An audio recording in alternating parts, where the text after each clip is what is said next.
All right, we're back for the second half of the Phaedo reading by Plato. So this is beginning on the reading page 102 towards the bottom. There's a ... that indicates that some portion of the original text was left out of this particular edited version. So we're going to continue after this. Briefly, the sum of your objection is as follows. And this is Socrates speaking to both Cebes and Simmias again about the identity of the soul that passes into death and that comes back out and is born. Briefly, the sum of your objection is as follows. You want to have proven to you that the soul is imperishable and immortal, and you think that the philosopher who is confident in death has but a vain and foolish confidence if he thinks that he will fare better than one who has led another sort of life in the world below, unless he can prove this. And you say that the demonstration of the strength and divinity of the soul and of the soul's existence prior to our becoming human does not necessarily imply the soul's immortality. Granting that the soul is long-lived and has known and done much in a former state, still it is not on that account immortal, and the soul's entrance into the human form may be a sort of disease, which is the beginning of dissolution.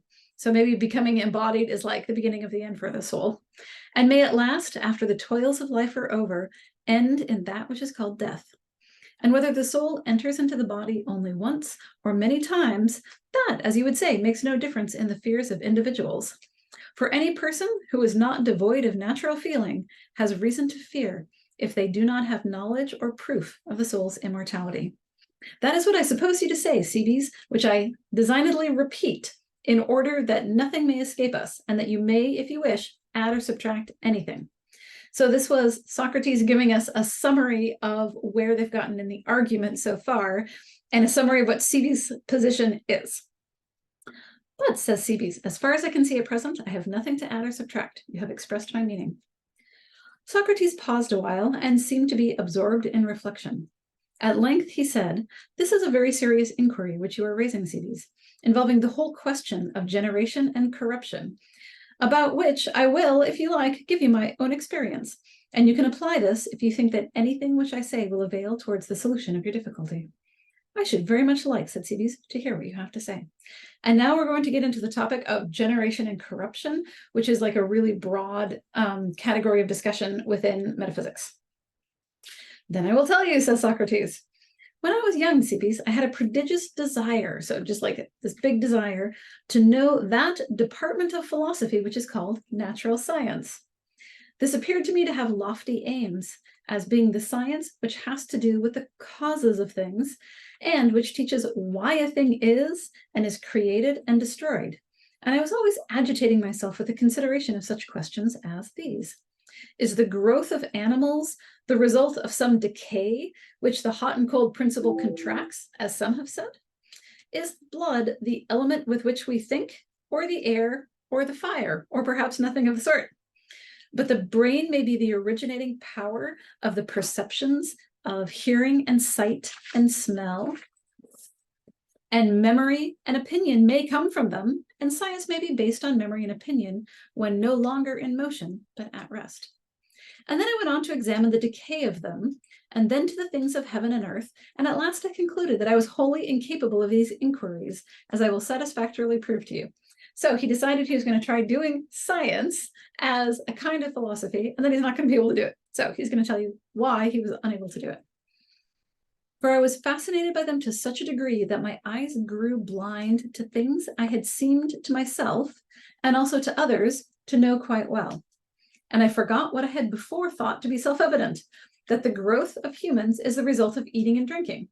For when, by the digestion of food, flesh is added to flesh and bone to bone, and whenever there is an aggregation of congenial elements, the lesser bulk becomes larger and the small man greater. Was that a reasonable notion?" "Yes," said Cebes, "I think so." So Socrates is saying, I got so deep in the thought hole of science that I forgot that really, you eat food and then it becomes you, and so it becomes, the flesh that you eat becomes your own flesh. Yeah. "Well, but let me tell you something more.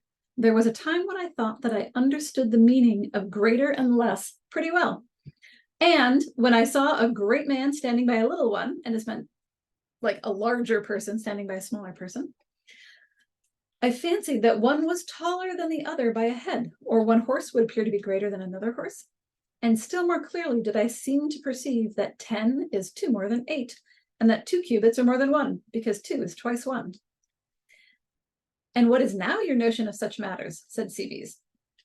I should be far enough from imagining, Socrates replied, that I knew the cause of any of them. Indeed I should, for I cannot satisfy myself that when 1 is added to 1, the one to which the addition is made becomes 2, or that the 2 units added together makes 2 by reason of the addition.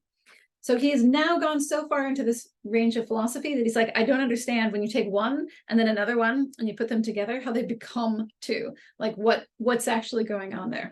So this is really fundamental, like abstract mathematical concepts. He can't figure out how does the 1 and the 1 go together to become a 2. For I cannot understand how, when separated from the other, each of them was 1 and not 2, and now when they're brought together, the mere juxtaposition of them can be the cause of their becoming 2. I've had 1 and I bring them together, how did they become 2? Just by being near one another? Nor can I understand how the division of 1 is the way to make 2. Because you took the thing that you've now added and divided it into 2 different separate ones. For then a different cause would produce the same effect. As in the former instance, the addition and juxtaposition of 1 to 1 was the cause of 2. In this, the separation and subtraction of one from the other would be the cause. Nor am I any longer satisfied that I understand the reason why 1 or anything else either is generated or destroyed or is at all. But I have in my mind some confused notion of another method and can never admit this. So he's now just really getting, like, how can anything come into being or cease to be entirely? So he's now at that stage of his thinking. Then when I heard someone who had a book of Anaxagoras, as he said, out of which he read that the mind was the disposer and the cause of all, and I was quite delighted at the notion of this, which appeared admirable. And I said to myself, if mind is the disposer, mind will dispose all for the best and put each particular in the best place. And I argue that if anyone desired to find out the cause of the generation or destruction or existence of anything, he must find out what state of being or suffering or doing was best for that thing. And therefore, a person had only to consider the best for themselves and others, and then he would also know the worst, for that the same science comprised both. And I rejoiced to think that I had found in Anaxagoras a teacher of the causes of existence such as I had desired. And I imagined that he would tell me first whether the earth is flat or round, and then he would further explain the cause and the necessity of this, and would teach me the nature of the best and show me that this was the best. And if he said that the earth was in the center, he would explain that this position was the best, and I should be satisfied if this were shown to me and not want any other sort of cause.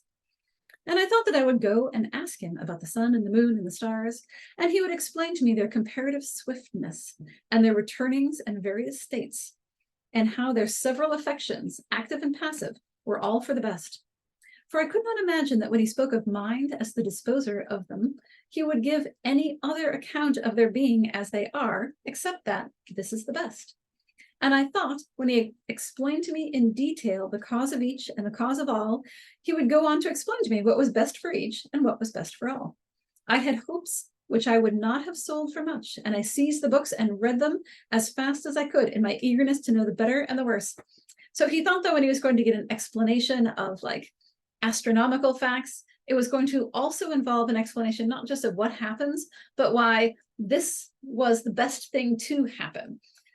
So it's not just that this happens to happen, but it must happen necessarily, and it must happen necessarily because it is the best. So he's about to be sorely disappointed in Anaxagoras.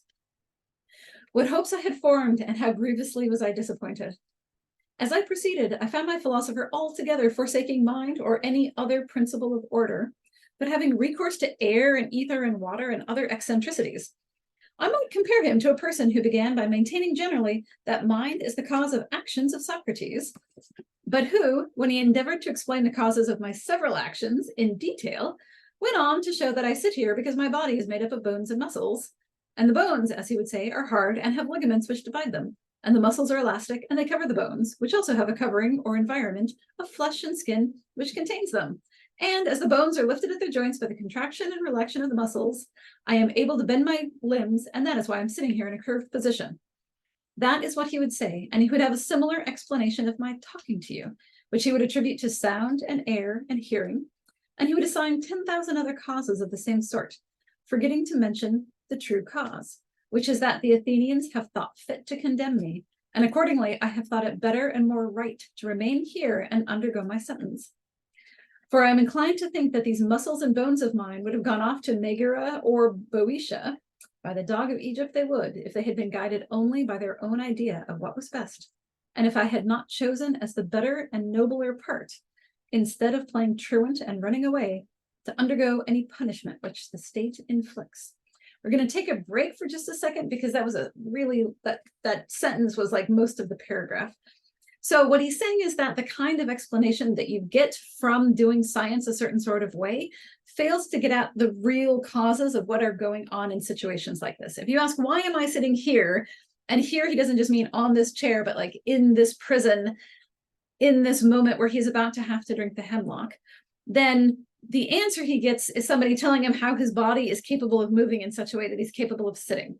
So there's a kind of reductiveness to the explanation that he's complaining about. So he thinks that just doesn't get at what's really going on. Like he could sit anywhere. Why is he sitting here? What's really the reason why he's here? Not just a kind of accounting of how his bits and bones relate to each other such that he can sit on this chair. So he's unsatisfied with what we would now call a scientific answer of certain sorts of things. And he's looking for something that's more related to the reasoning of his actions as choosing what falls under the good. All right. There is surely a strange confusion of causes and conditions in all this. It may be said indeed that without bones and muscles and the other parts of the body, I cannot execute my purposes. But to say that I do as I do because of them, and that this is the way in which mind acts, and not from the choice of the best, is a very careless and idle mode of speaking. So he says, the reason I do what I do is because I think it's for the best, compared to other things that I could do. But my bones and muscles would be doing the same thing, or similar things in all of these cases. And that's not the thing that's going to differentiate why I'm doing this as the best instead of something else. I wonder that they cannot distinguish the cause from the condition, which the many, feeling about in the dark, are always mistaking and misnaming. And thus one person makes a vortex all around and steadies the earth by the heaven. So this is people giving different accounts of how the heavens are put together. Another gives the air as a support to the earth, which is a sort of broad trough. Any power which in disposing them as they are, disposes them for the best, never enters into their minds, nor do they imagine that there is any superhuman strength in that. They rather expect to find another Atlas of the world who is stronger and more everlasting and more containing than the good is, and are clearly of the opinion that the obligatory and containing power of the good is as nothing. Yet this is the principle which I would fain learn if anyone would teach me.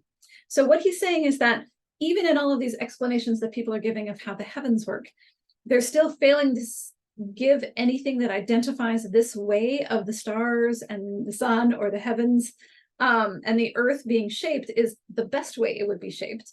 And he thinks it's thus insufficient as an explanation. But as I have failed either to discover myself or learn of anyone else the nature of the best, so what is the best and what is the nature of it, I will exhibit to you, if you like, what I have found to be the second best mode of inquiring into the cause. So the first one didn't work, now we'll do the second. I should very much like to hear that, he replied. Socrates proceeded. I thought that, as I had failed in the contemplation of true existence, I ought to be careful that I did not lose the eye of my soul, as people may injure their bodily eye by observing and gazing on the sun during an eclipse, unless they take the precaution of only looking at the image reflected in the water or in some similar medium. That occurred to me, and I was afraid that my soul might be blinded altogether if I looked at things with my eyes or tried by the help of the senses to apprehend them. And I thought that I had better have recourse to ideas and seek in them the truth of existence. I dare say that the simile is not perfect, for I am very far from admitting that the one who contemplates existence through the medium of ideas sees them only through a glass darkly, any more than the one who sees them in their working and in effects. So he still thinks that this is an imperfect way of seeing things by considering the world of forms and the form of beauty, the form of justice. But it at least won't blind you by staring too much into the direct, it won't blind your soul's eye by staring too directly into the light of the sun, or of truth. However, this was the method which I adopted. I first assumed some principle which I judged to be the strongest, and then I affirmed as true whatever seemed to agree with us, whether relating to the cause or to anything else. And that which disagreed I regarded as untrue. But I should like to explain my meaning clearly, as I do not think you understand me. No, indeed, replied Cebes, not very well. There is nothing new, he said, in what I'm about to tell you, but only what I have been always and everywhere repeating in the previous discussion and on other occasions. I want to show you the nature of that cause which has occupied my thoughts. And I shall have to go back to those familiar words which are in the mouth of everyone. And first of all, assume that there is an absolute beauty and goodness and greatness and the like. Grant me this, and I hope to be able to show you the nature of the cause and to prove the immortality of the soul. Cebes said, you may proceed at once with the proof, as I readily grant you this. Well, he said, then I should like to know whether you agree with me in the next step, for I cannot help thinking that if there be anything beautiful other than absolute beauty, that can only be beautiful insofar as it partakes of absolute beauty. And this I should say of everything. Do you agree in this notion of the cause? Yes, he said, I agree. So what we've got so far is that insofar as there is anything that is beautiful, like a painting or a sunset or an item of clothing, as he's used as a previous example, then it is beautiful because it partakes of absolute beauty. And absolute beauty is the thing that all of these partake of. And that partaking of absolute beauty is what causes it to be beautiful. So it's not just that it happens to go along as a correlation, but partaking of absolute beauty causes something to be beautiful. Socrates proceeded, I know nothing and can understand nothing of any other of those wise causes which are alleged. And if a person says to me that the bloom of color or form or anything else of that sort is a source of beauty, I leave all that, which is only confusing to me, and simply and singly, and perhaps foolishly, hold and am assured in my own mind that nothing makes a thing beautiful but the presence and participation of beauty in whatever way or manner obtained. So he's like, how can I say that this form is beautiful without saying that it partakes of beauty? That appears to me the only safe answer that I can give, either to myself or to any other, and to that I cling in the persuasion that I shall never be overthrown, and that I shall safely answer to myself or any other that by beauty, beautiful things become beautiful. Do you not agree to that? Yes, I agree. And that by greatness, only great things become great and greater, and by smallness, the less becomes less. True. Then, if a person remarks that A is taller by a head than B, and B less by a head than A, you would refuse to admit this, and would stoutly contend that what you mean is only that the greater is greater by and by reason of greatness, and the less is only less by or by reason of smallness.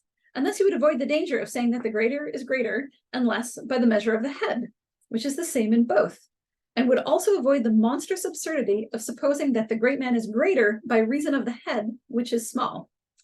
Would you not be afraid of that? Indeed I should, said Cebes, laughing.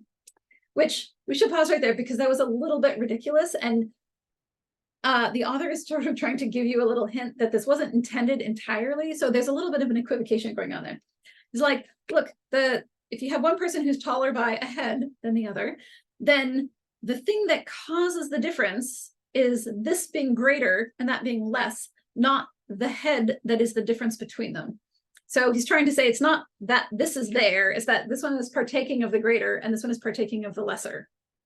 And then he's making a joke about how it's not the head that is making the difference.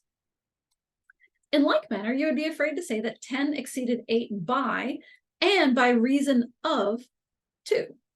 That's an important, the by reason of part there. But would say by and by reason of number. So the reason that 10 exceeds 8 by 2 isn't by reason of the 2 that's the difference between them. Just like the head was not the difference, it was the greater and the lesser. And so it's just the nature of number such that 10 is greater than 8 by 2. It's not the 2 making the difference, it's the nature of number making the difference. So he's looking for the cause or the reason why it is thus. But would say, and by reason of number, and that 2 cubits exceeded 1 cubit, not by a half, but by magnitude. And that is what you would say, for there is the same danger in both cases. So one is greater than the other by dint of the fact that spaces are spatial, not by dint of this one bit of space right there. Very true, he said. Again, would you not be cautious of affirming that the addition of 1 to 1 or the division of 1 is the cause of 2? So you don't want to say that 1 and 1 cause 2. And you also want to say that this 2, once you divide it, it was 1. This is the weird part. It was 1 sort of together, and then it's been divided into 2. He says you shouldn't, yeah. It's not the cause. And you would loudly asseverate, which is just to assert, that you know of no way in which anything comes into existence except by participation in its own proper essence.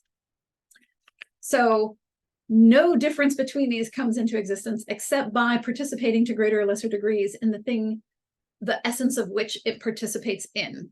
So number participates in number more and is greater. All right. Consequently, as far as you know, the only cause of 2 is the participation in duality. That is the way to make 2. And the participation in 1 is the way to make 1. You would say, I let alone puzzles of division and addition. Wiser heads than mine may answer them. Inexperienced as I am, and ready to start, as the proverb says, at my own shadow. That just means like, oh, I'm so jumpy, I'm going to be surprised by my own shadow. I cannot afford to give up the sure ground of a principle.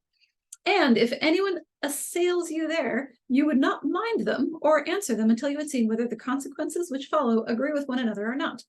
And when you are further required to give an explanation of this principle, you would go on to assume a higher principle, and the best of the higher ones, until you found a resting place. But you would not refuse the principle and the consequences in your reasoning like the eristics, at least if you wanted to discover real existence. So he's saying, look, you can get very turned around about this, so you should just have the principle of things participating. And then if anybody disagrees with you, say, no, I have this principle. Does it agree with my principle or not? Not that this confusion signifies to them who never care or think about the matter at all, for they have the wit to be well pleased with themselves, however great may be the turmoil of their ideas. But you, if you are a philosopher, will, I believe, do as I say. What you say is most true, said Simmias and Cebes, both speaking at once. And then ECH, yes, Phaedo, and I don't wonder at their assenting. Anyone who has the least sense will acknowledge the wonderful clearness of Socrates' reasoning. And then Phaedo says, certainly, Echecrates. And that was the feeling of the company at the time. So now we're coming back to the fact that this is actually Phaedo relating this story to somebody who was not there at the time. And so this Echecrates is the person who is the recipient of the story. And Echecrates says, yes, and equally of ourselves, who were not of the company and are now listening to your recital. But what followed? So what happened next? Phaedo, after all this was admitted and they had agreed about the existence of ideas and participation in them of the other things which derive their names from them, Socrates, if I remember rightly, said, this is your way of speaking. And yet when you say that Simmias is greater than Socrates and less than Phaedo, this means size-wise, do you not predicate of Simmias both greatness and smallness? Yes, I do. But you still allow that Simmias does not really exceed Socrates, as the words may seem to imply, because he is Simmias, but by reason of the size which he has, just as Simmias does not exceed Socrates because he is Simmias any more than because Socrates is Socrates. So, yeah. But because he has smallness when compared with the greatness of Simmias. So it's not in their intrinsic nature that they have to be bigger or smaller than one another. So it's not the being of Simmias that makes Simmias bigger than Socrates. He just happens to participate in the greater with respect to the body than Socrates does. True. And if Phaedo exceeds him in size, this is not because Phaedo is Phaedo, so it's not anything in the essence of Phaedo, but because Phaedo has greatness relatively to Simmias, who is comparatively smaller. That is true. And therefore Simius is said to be great and is also said to be small because he is in a mean between them, so like an average, exceeding the smallness of the one by his greatness and allowing the greatness of the other to exceed his smallness. Socrates added, laughing, I'm speaking like a book, but I believe that what I am saying is true. Simius assented to this.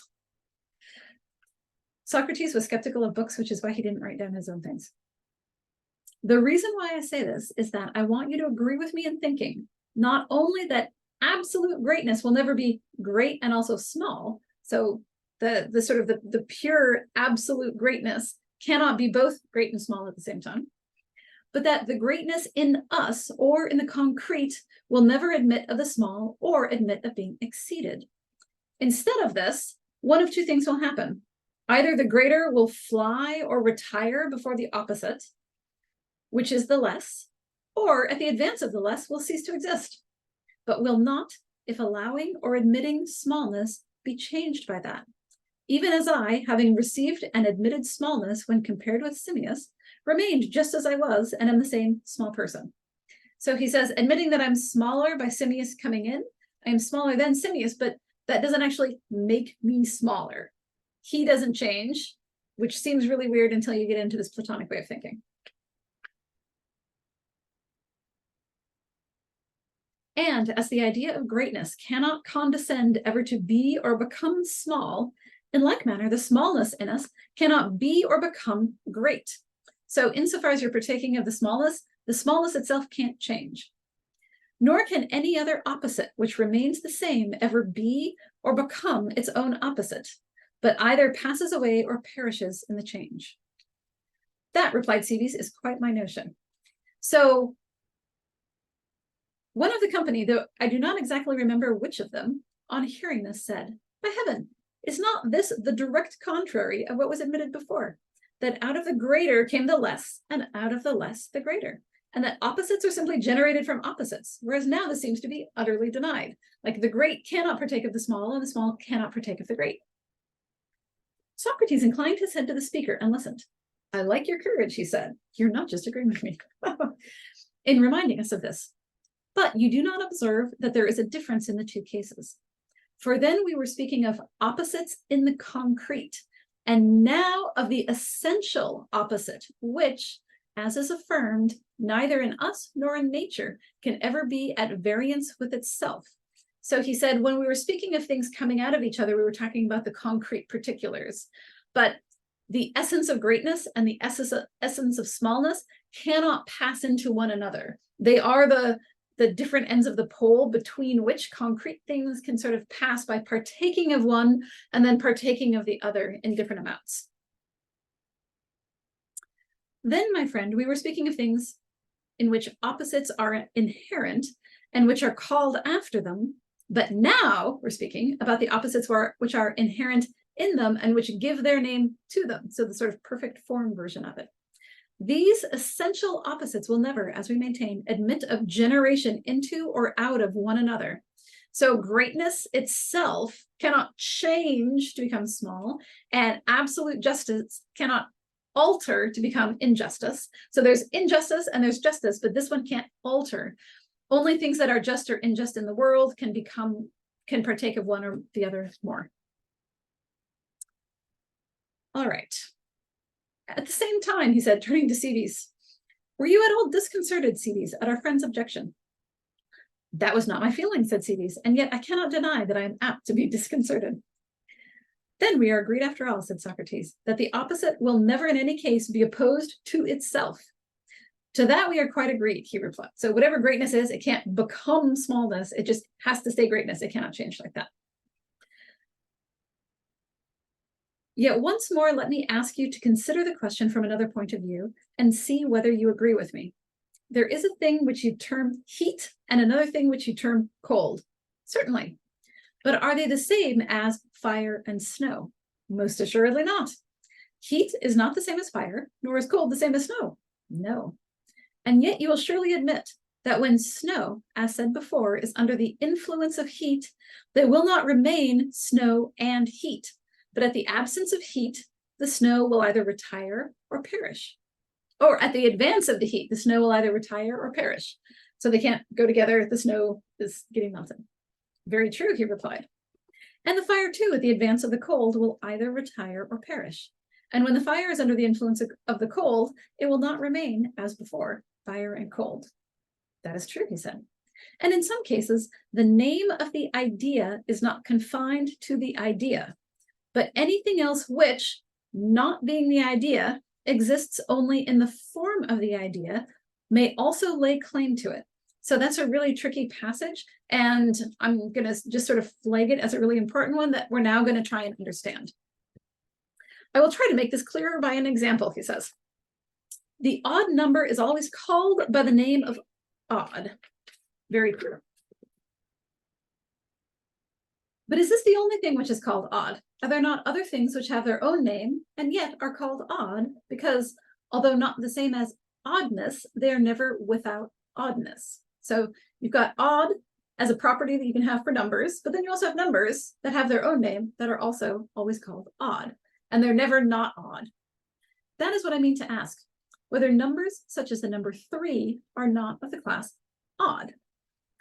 And there are many other examples. Would you not say, for example, that 3 may be called by its proper name, 3, and also be called odd, which is not the same as 3? And that this may be said not only of 3, but also of 5, and every alternate number, each of them being without oddness, is odd. And in the same way, 2 and 4, and the whole series of alternate numbers, has every number even without being evenness. Do you admit that? Yes, he said. How can I deny that? So here you can really see a process that's called reification. So he's saying, here's all of the odd numbers, and each of them is odd, and they each also have their own name, but we can now talk about oddness as separately existing from any of the numbers that are odd.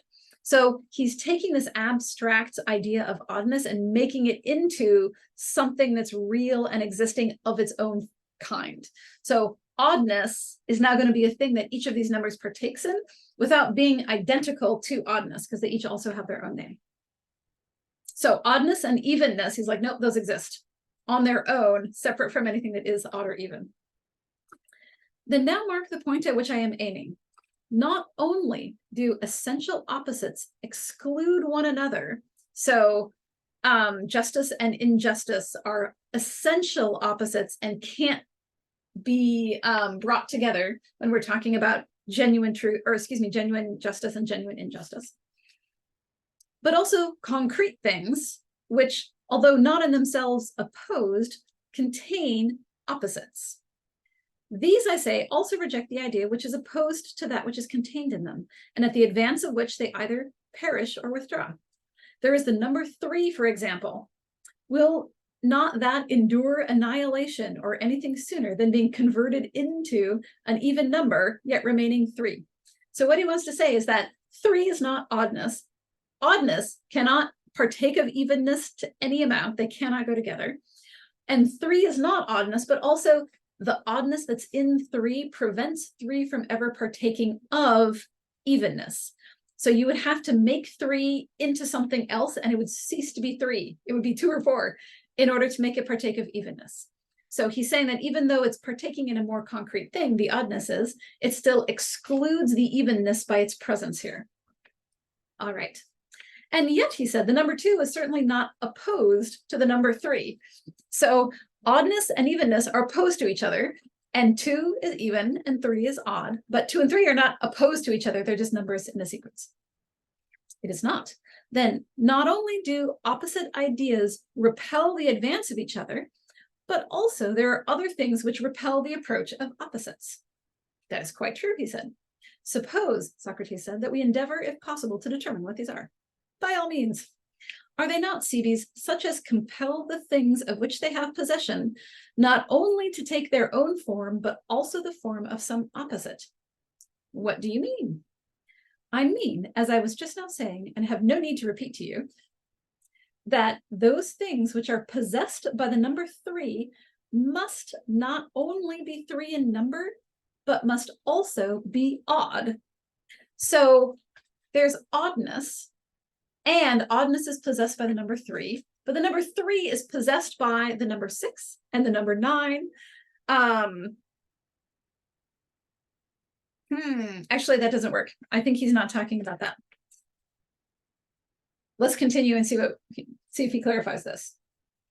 Those things which are possessed by the number 3 must not only be 3 in number, but also be odd. Oh, okay. What he's saying is that if there is a set of apples on the table that is possessed of 3, meaning there are 3 apples, then it thereby also, this collection of apples on the table is possessed of oddness, because there's no way to be possessed of 3 without also being possessed of oddness. So you can't have 3 apples that are even in number, is what he's saying. Quite true. And on this oddness, of which the number 3 has the impress, so every time you've got like a group of 3, oddness is impressed upon this group of 3, the opposite idea will never intrude. It can never be even. No. And this impress was given by the odd principle. Yes. And to the odd is opposed the even. True. Then the idea of the even number will never arrive at 3. No. Then 3 has no part in the even. None. Then the triad or the number 3 is uneven. Very true. Okay, now we've got some more. To return then to my distinction of natures which are not opposites and yet do not admit opposites, as in this instance 3, where it's not opposed to 2, but it is opposed to the evenness of 2. 3, although not opposed to the even, does not any the more admit of the even, but always brings the opposite into play on the other side. Or as 2 does not receive the odd, or fire receive the cold. From these examples, and there are many more of them, perhaps you may be able to arrive at the general conclusion that not only opposites will not receive opposites, but also that nothing which brings the opposite will admit the opposite of that which it brings in that to which it is brought. And that's a really complicated sentence that we're just going to go over one more time. So even and odd, evenness and oddness are opposites. 2 brings the evenness, 3 brings the oddness, and let's say exactly how he does. These opposites of evenness and oddness will not bring each other, but also these bring with them the things that will no longer admit one another. So nothing which brings the opposite, so 3 brings oddness, will admit the opposite of that which it brings to that which is brought. So there's an opposition up here, and these are not in opposition, but they're bringing these things, and so they can't admit. 3 cannot both be odd and even, because the oddness excludes the even. And then this carries through everything that brings the 3, because it is in the essence of 3 that also it partakes of the odd. All right, and here let me recapitulate, for there is no harm in repetition. The number 5 will not admit the nature of the even any more than 10, which is the double of 5, will admit the nature of the odd. So 5 cannot admit of even. There's no way to be 5 and be even. There's no way to be 10 and be odd. The double, though not strictly opposed to the odd, rejects the odd altogether, which is a fancy way of saying that if you take any number and double it, then no matter what you started with, you're rejecting the oddness by always ending up on an even number. So you could start with an even or an odd, but you're rejecting the oddness by doubling it. Okay. Nor again will parts in the ratio 3:2, nor any fraction in which there is a half, nor again in which there is a third, admit the notion of the whole, although they are not opposed to the whole. You will agree to that? So he thinks the fraction and the whole are opposed to each other. So if you have something that's like 1/3, then it will never admit of wholeness, because it is already admitting of something that is the opposite of wholeness. Yes, he said, I agree. I entirely agree and go along with you in that. And now, he said, I think that I may begin again. And to the question which I am about to ask, I will beg you to not give the old safe answer, but another, of which I will offer you an example. And I hope that you will find in what has been just said, another foundation which is as safe. I mean that if anyone asks you, what is that? The inherence of which makes the body hot. So you're like, that's hot. What is it that inheres in it that makes it hot? You will reply, not heat. This is what I call the safe and stupid answer, because he's a really blunt guy. But fire, a far better answer, which we are now in a condition to give. So he says it's not heat, it's fire that makes it hot. And fire partakes of heat, but that's different. It brings the heat, but it isn't the heat. So he wants you to get more specific about that. Or if anyone asks you, why is a body diseased? You will not say from disease. So why is this person sick? Because they have a sickness. He says, nope, that's a bad answer. But from fever. So the fever is what's bringing the sickness specifically. And instead of saying that oddness is the cause of odd numbers, you will say that the monad, or the one, is the cause of them, the odd numbers. And so of things in general. And I dare, so as opposed to the duality, which is the cause of the even numbers. So the monad and the duality. And so of things in general, and I dare say that you will understand sufficiently without my adducing any further examples. Yes, he said, I quite understand you.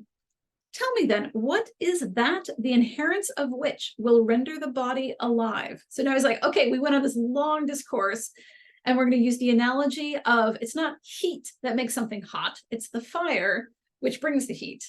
Okay. What is that? The inherence of which will render the body alive?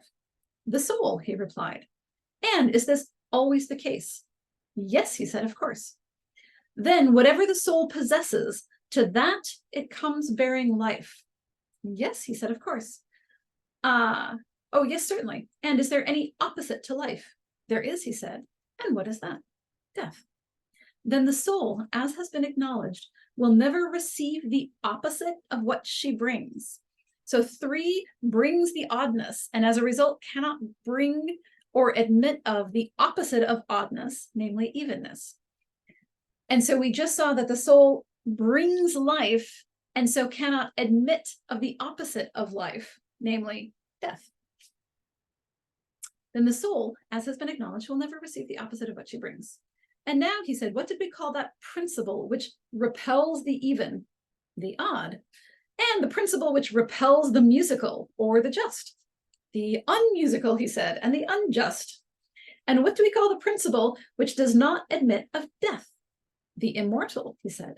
And does the soul admit of death? No. Then the soul is immortal. Yes, he said. And we may say that this is proven. Yes, abundantly proven, Socrates, he replied. So because the soul brings life, it cannot admit any part of death because it is the thing that brings life. In the same way that 3 brings oddness to anything that partakes of 3. Any pile of 3 that you have has to be odd and cannot be even. And so whatever the soul partakes of life, it cannot admit of death. And to not admit of death, the opposite of admitting of death is not admitting of death, namely being immortal. So Socrates is like, haha, we got there. And supposing that the odd were imperishable, must not 3 be imperishable? Of course. And if that which is cold were imperishable, when the worm principle came attacking the snow, must not the snow have retired whole and unmelted? For it could never have perished, nor could it have remained and admitted the heat. True, he said. So he said, cold itself cannot perish, and the snow admits of the cold, which means when the heat comes, then the snow has to retire, because if it remained, it would have to admit the heat and no longer be snow. It would be something else instead. It would have changed its very nature, which we're about to see soul can't do. True, he said. Again, if the uncooling or warm principle were imperishable, the fire, when assailed by cold, would not have perished or have been extinguished, but would have gone away unaffected. Certainly, he said. And the same may be said of the immortal. If the immortal is also imperishable, then the soul, when attacked by death, cannot perish. For the preceding argument shows that the soul will not admit of death or even be dead any more than 3 or the odd number will admit of the even, or fire or the heat in the fire admit of the cold. Yet a person may say, but although the odd will not become even at the approach of the even, why may not the odd perish and the even take the place of the odd? Now, to the one who makes this objection, we cannot answer that the odd principle is imperishable, for this has not been acknowledged. So the question presupposes the opposite of that.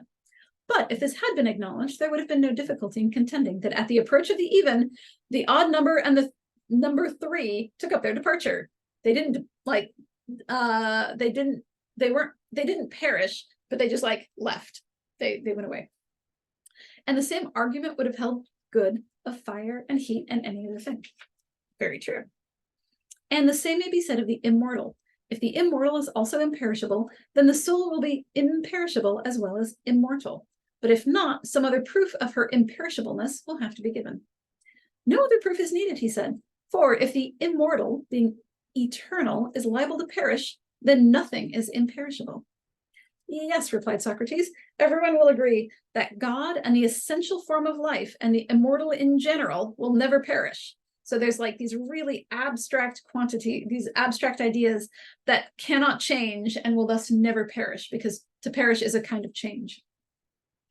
Yes, everyone, he said, that is true. And what is more, gods, if I am not mistaken, as well as humans. Seeing then that the immortal is indestructible, must not the soul, if she is immortal, be also imperishable? Most certainly. Then, when death attacks a person, the mortal portion of them may be supposed to die, but the immortal goes out of the way of death and is preserved safe and sound. So just like at the approach of the even, 3's like, okay, I'm getting out of here now, but it doesn't die or perish, it just gets out of there. When death comes for the body, the soul is like, oh, I don't like this here anymore, I'm going to get out of here. But in the manner of the 3 leaving at the approach of the even. So it doesn't perish, it just gets out of the way. So at the approach of death to the body, the soul's like, I cannot admit of this and I have to go somewhere else. Then, Cebes, beyond question, the soul is immortal and imperishable, and our souls will truly exist in another world. I am convinced, Socrates, said Cebes, and have nothing more to object. But if my friend Simmias or anyone else has any further objections, he had better speak out and not keep silence, since I do not know how there can ever be a more fitting time to which he can defer the discussion, if there is anything which he wants to say or have said, because remember, he's about to drink the hemlock. But I have nothing more to say, replied Simmias, nor do I see any room for uncertainty, except that which arises necessarily out of the greatness of the subject and the feebleness of humanity, and which I cannot help feeling. Yes, Simmias, replied Socrates, that is well said. And more than that, first principles, even if they appear certain, should be carefully considered. And when they are satisfactorily ascertained, then, with a sort of hesitating confidence in human reason, you may, I think, follow the course of the argument. And if this is clear, there will be no need for further inquiry. That, he said, is true. And that is the end of the reading.